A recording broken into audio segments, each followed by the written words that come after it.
सकता है, या तो लिफ्ट नीचे जाएगा, या तो लिफ्ट ऊपर जा सकता है, या लिफ्ट नीचे और ऊपर दोनों साइड में जाए तो यूनिफॉर्म मोशन से जा सकता है।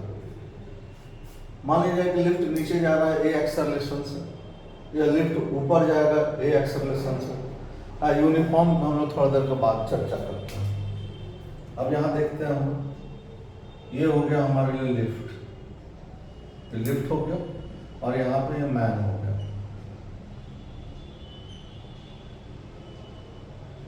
हंसता हुआ, रोता हुआ, ये हंस रहा है, रो रहा है, हंसता हुआ।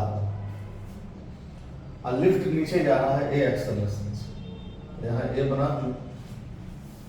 अब कोई भी चीज अगर ये है तो यहाँ पे ये मैन है, तो मैन अपना वजन क्या करेगा, नीचे लगाएगा, mg लगाएगा, और जब ये नीचे की तरफ में mg लगाएगा तो उसका रिएक्शन लगेगा ऊपर की तरफ में, नॉर्मल रिएक्शन। ये एरो बड़ा इंपॉर्टेंट है। अगर ये बता रहा है कि ये नीचे की तरफ में जा रहा है, इसका मतलब कि इसका वैल्यू इससे ज्यादा है, और हमेशा जो ज्यादा होता है ज्यादा में से कम को माइनस किया जाता है।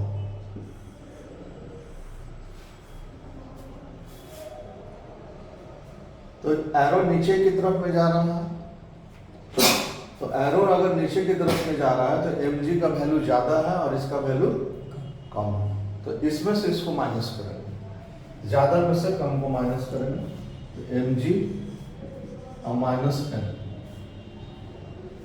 ये जो है ना, ये फोर्स है और ये भी फोर्स है। फोर्स में से फोर्स माइनस होगा तो फोर्स आएगा, तो यहाँ फोर्स आएगा, तो mg माइनस n, m इसका एक्सेलरेशन a। ठीक है। अब यहाँ पे हम लोगों को n का वैल्यू निकालना है, mg minus ma is equal to n। n जो है ये रिएक्शन है, और यही रिएक्शन जो होता है ना, ये किसी का एपरेंट वेट देता है, एपरेंट वेट, जो वेट महसूस होगा। मतलब जैसे वेइंग मशीन रखा हुआ है, मान लो कि लिफ्ट है, लिफ्ट के अंदर वेइंग मशीन रखा हुआ है, तो वे अगर ये ए एक्सेलरेशन से नीचे लिफ्ट जा रहा है तो वेइंग मशीन कितना रीड करेगा, कितना रीड करेगा, वो हमारा वजन नहीं रीड करता है कोई भी वेइंग मशीन। वो जब हम किसी वेइंग मशीन पर खड़े होते हैं तो उससे जो रिएक्शन आता है ना, रिएक्शन को रीड करता है, तो ये रिएक्शन है। अब देखो, तुम अगर लिफ्ट में नहीं खड़े रहते तो तुम्हारा वजन कितना रहता, तुम्हारा वजन mg रहता। कहीं भी बैठे हुए तो mg लगा रहे हैं नीचे की तरफ, तो ये तुम्हारा एक्चुअल वजन है, ये एक्चुअल वेट है। इसमें इतना माइनस हो गया, ये तुम्हारा एक्चुअल था, और उसमें से ये क्या हो गया, माइनस हो गया। तो एक्चुअल में से कुछ अगर माइनस हो जाएगा तो एपरेंट वेट तो कम ही नजर आएगा ना। तो हम ये जो प्रोपोजिशन है, इस प्रोपोजिशन के आधार पर लिख सकते हैं ना कि apparent weight less than the actual wait, actual wait कब, जब लिफ्ट नीचे की तरफ में जाता रहेगा ए एक्सेलरेशन से, तब जब लिफ्ट नीचे की तरफ में ए एक्सेलरेशन से जाता रहेगा तो उस समय में एपरेंट वेट का वैल्यू एक्चुअल वेट से कम रहेगा। मतलब अगर कोई किसी का वजन कम नहीं हो रहा है, हाँ, तो उसको नीचे जाते हुए लिफ्ट पे खड़ा करा दो, हाँ, बोलो कि अरे आपका वजन तो 2 kg 1 kg घट गया, देखिए मिठाई उठाई खा लो तो ये हो गया कि अगर लिफ्ट ए एक्सेलरेशन से नीचे जाता रहेगा तो एपरेंट वेट का वैल्यू एक्चुअल वेट से कम होगा। पहला केस खत्म, समझ में आ गया। अब दूसरा केस करते हैं। दूसरा केस में एरो को केवल बदल दो, ये वाला खत्म हो गया।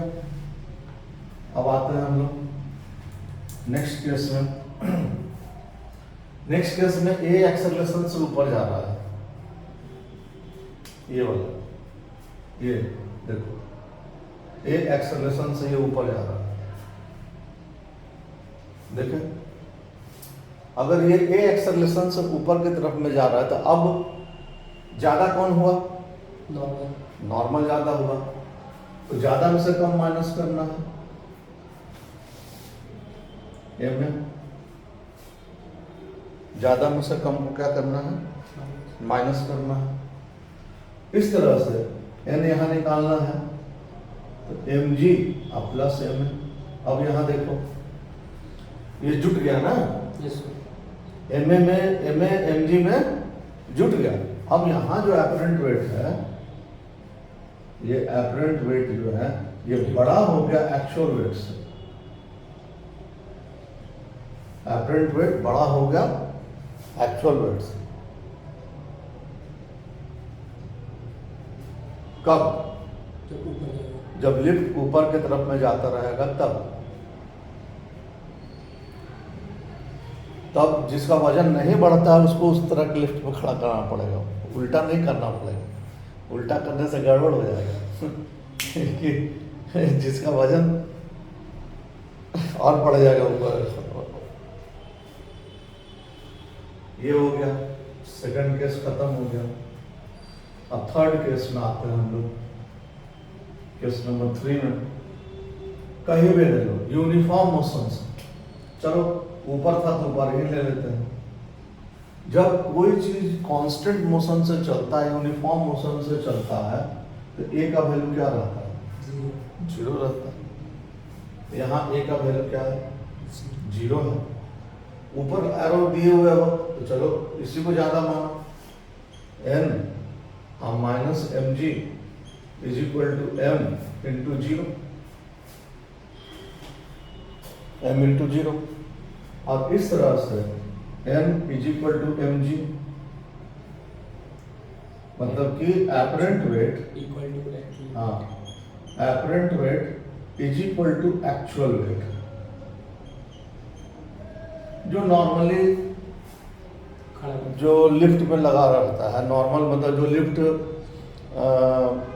एक्सेलरेटेड मोशन वाला लिफ्ट नहीं, जैसे जिसके मान लिया जाए कि जहाँ पर 4 फ्लोर का 5 फ्लोर का बना हुआ है तो वहाँ इसी तरह का लिफ्ट लगा हुआ रहता है।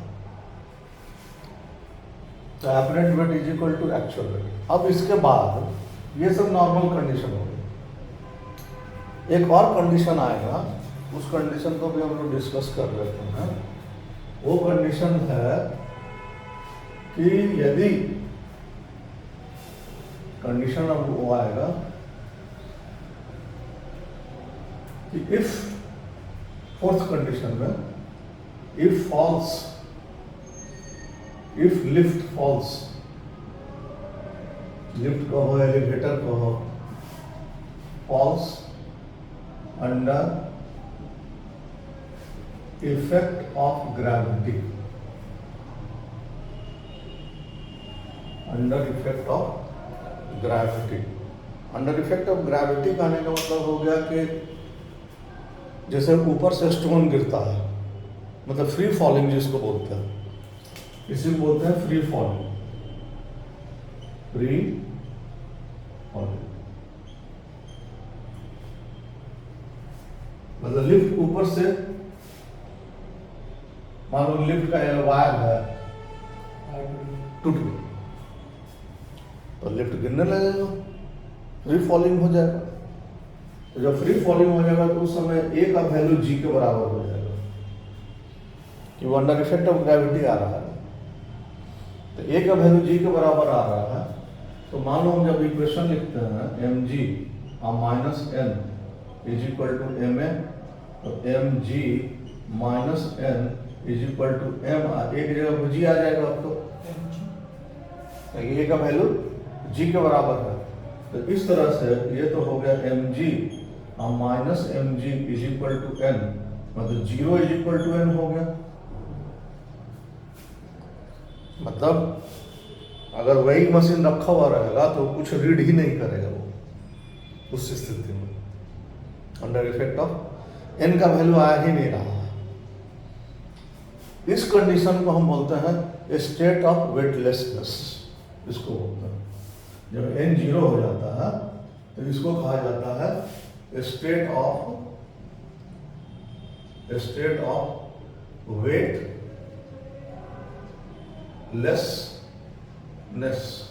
हिंदी में भारहीनता, मतलब भार रहेगा ही नहीं, ये होता है स्टेट ऑफ वेटलेसनेस।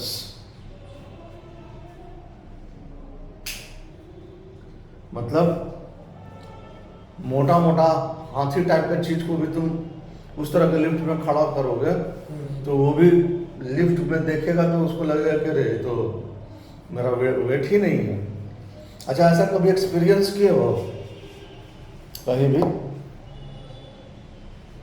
नहीं किए हो? वेटलेसनेस वाला हल्का फुल्का एक्सपीरियंस किए होगा कहीं ना कभी। जो जॉइंट व्हील होता है, जब ऊपर से अचानक नीचे आ जाता है पूरा वजन खत्म हो तो जाता है। जब नीचे से ऊपर जाते रहोगे ना तो खूब अच्छा लगेगा, एकदम लगेगा कि I am the king of this exhibition. लेकिन the moment you are on the top और वहां से जब तुम नीचे की तरफ आते हो तो हवा हुआ एकदम गुम हो जाता है, पकड़े रहोगे एकदम रोना रोना सब चालू हो जाता है। तो हम तो बचपन में चढ़े थे, फिर उसके बाद से हम उम्र हो गया तो फिर ये करना लगे।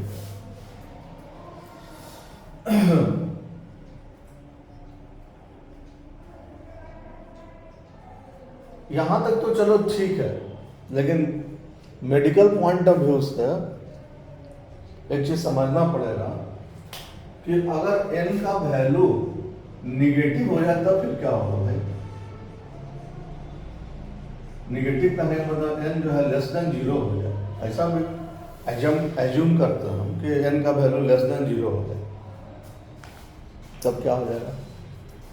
अगर एन का वैल्यू लेस देन 0 हो जाएगा ना तो जो बॉडी है लिफ्ट में, जो बॉडी होगा, body will break off the surface, break off the surface,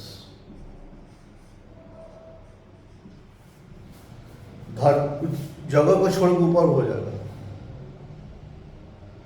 जैसे पढ़ते होंगे हम लोग के पुराने ऋषि मुनि लोग जो होता था, जो हवा में चलता था। अब तो कोई ऐसा देखने को मिलता नहीं है किसी को। तो वही है, अगर तुम्हारा एन का वैल्यू जी से भी कम हो जाए तो मतलब ये एन का वैल्यू 0 से भी कम हो जाए तो तुम सरफेस छोड़ के ऊपर उठ जाओगे। क्लेम करता है लोग कि अभी भी कुछ नागा साधु सब जो है ना, उन लोगों के पास वो शक्ति है। वो लोग जमीन मतलब जब बैठता है लोग मेडिटेशन में तो जमीन छोड़ करके ऊपर उठ जाता है, होता होगा, है ना? तो इस तरह का कंडीशन है। ICSE वर्मा का क्वेश्चन भी बनता है। तो this is all about motion of a man in A lift. Explanation आप लोगों को अच्छा लगा हो तो please like, comment and subscribe. Thank you for watching.